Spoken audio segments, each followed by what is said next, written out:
So I'm about 15 miles from home, and I often talk about taking souls. This morning, this person, I usually train alone. This person wanted to run with me. And I said, fine, we'll run 15. This morning comes, there's storms coming in this way, and the person calls and said, hey, why don't we do it tomorrow? Taking souls is when I told him, I'm gonna run 15 today, and I'll run with you again tomorrow. That's what taking souls is about. Don't worry about the elements and what's going on. You gotta get out there and get it. And that's taking souls, and obviously, he wasn't the only one that thought about taking the day off, because the storm is coming in right now, and there's not a soul out here but me.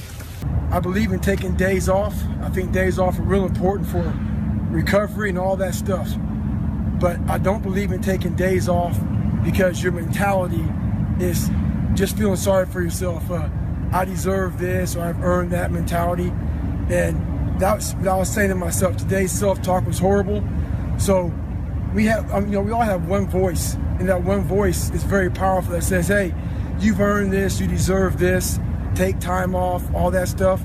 Start developing the other voice that fights that voice. When it's not a designated day off, I don't care if it's running, swimming, biking, studying. If it's not a day off, don't take a day off. And start developing that voice that fights the weaker voice. So remember that. We all have one voice, work on the other voice also. Life's about sacrifice. Life's about having self-discipline. Life's about focus, all those things. And there's 24 hours in a day.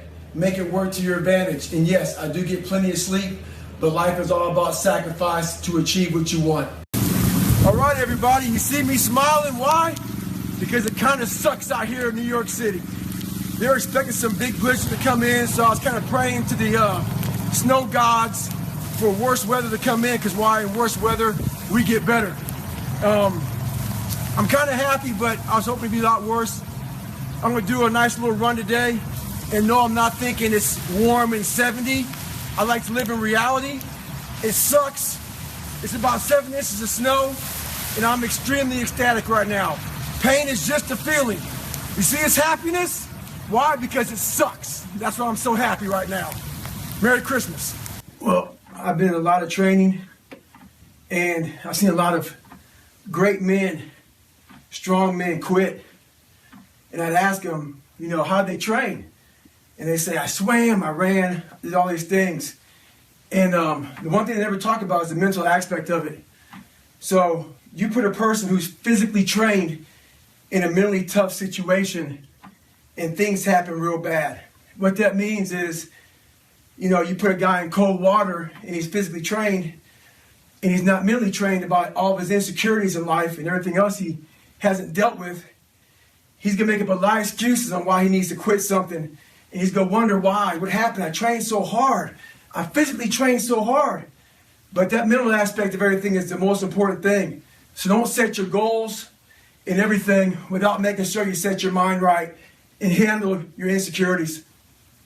Here we go again. Same old shit again.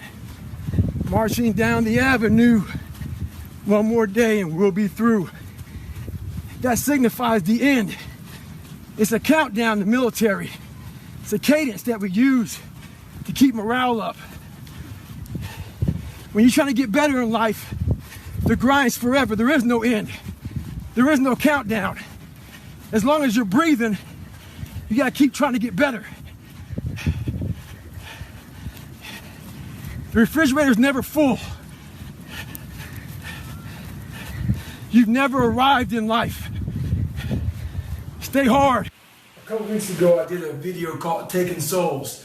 Taking Souls comes with a very particular look. And in competition, you're looking to break the other person down. And in breaking that person down, what happens to that person who's being broke down, they have an empty look in their eyes. I call it, you've taken their soul. You own space in their head. And owning space in their head means they're unable to perform at their best now because they're thinking about you.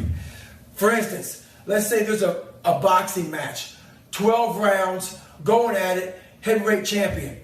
This guy's getting his ass kicked for 11 rounds. For 11 rounds, he continues to get back up and get back up and get back up. By that 12th round, the guy who's been beating the guy's ass, you can start to see a certain look on his face. His soul is leaving. If you can spot that look while you're getting your ass beat, you'll win the fight. Stay in the fight.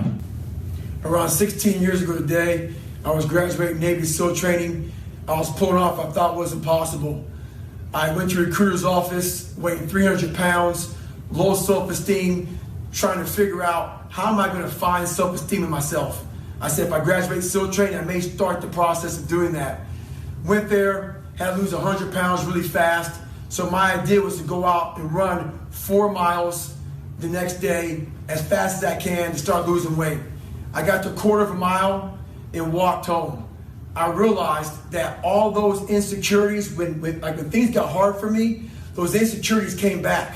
I had to do a live autopsy on myself to figure out what was causing these insecurities to constantly come back, constantly roost in my head, constantly dominate my every thought.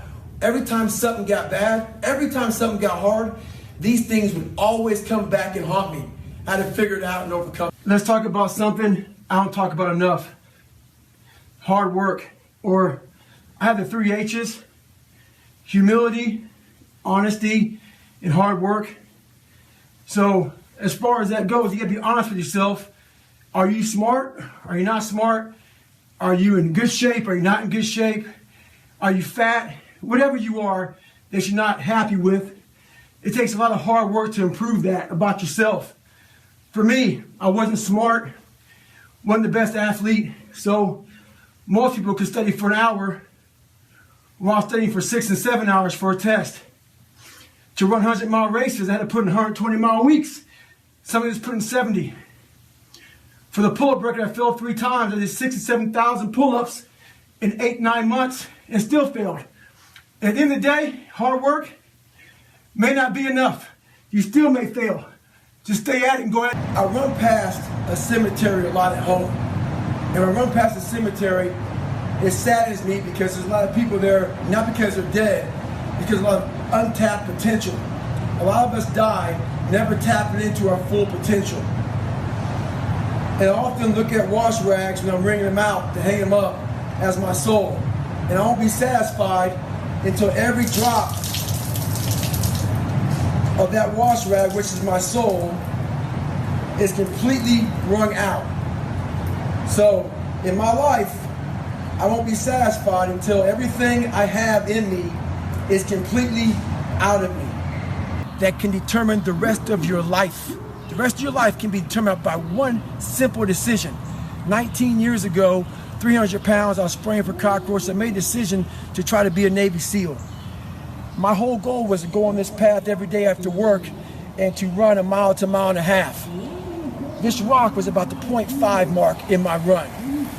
This rock was a moment that should have broken me. I got 0.5 into it. I weighed 297 pounds. I sat on this rock and I had a decision to make. I wanted to quit. I wanted to give up. There wasn't some inspirational quote. There wasn't nothing. It was me, myself, and it was freezing out here. I had to make a decision.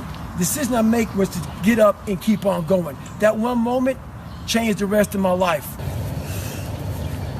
One thing I found out in my life, I used to always want people to accept me and like me. So I became who they were. If you like something and I didn't like it, I liked it because you liked it. Become unapologetic of who the fuck you are in your life. If you get after it and you're a hard motherfucker, get after it. You gotta make yourself better than what you think you are. And what that requires is people to not fucking understand you, not know you, not get you at all. Look at you like you're off. Look at you like you have a problem. Don't worry about that shit. Be unapologetic. Get after it. Stay hard. Be who the fuck you are. A lot of people say that nothing's impossible. Shit. I even said that nothing's impossible several times in my life. I lied. There's a lot of things that are impossible for you to do. But what happens is when we come across something that's very hard and we try it once or maybe twice, we then say, we're done, we can't do it anymore.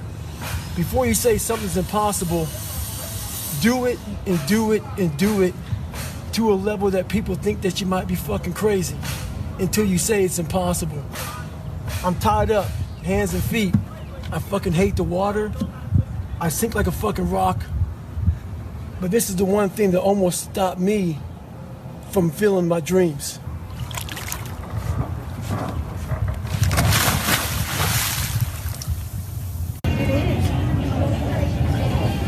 All right, so I'm in the Atlanta airport, and my goal is to do 1,000 push-ups a day for the next 30 days. I'm traveling a lot. I'm constant to go. I'm fighting fires, doing speaking gigs, trying to get my book finished up. I'm nowhere near gyms, stuff like that. So there's no excuses. Commercial breaks, wherever you're at, it's all about finding time to get it done. And the best thing about it all is you're in the airport, and most people nowadays are totally clueless and unaware that I'm in the corner doing push-ups because everybody's on the daggone phones. So no excuses in life, commercials everywhere else. Get it in. We have so many tools to put in our arsenal to strengthen our minds, to put those calluses on our minds for when we need them. So one of those great tools is positive self-talk. Positive self-talk works well, but you gotta put the work behind it. It's gotta be the truth. Positive self-talk has to be the truth.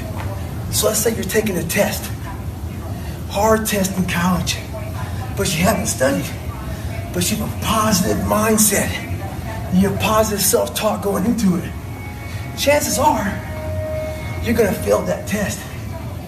Positive self-talk doesn't work unless you put the work behind it. It's only bullshit. Put the work behind your positive self-talk.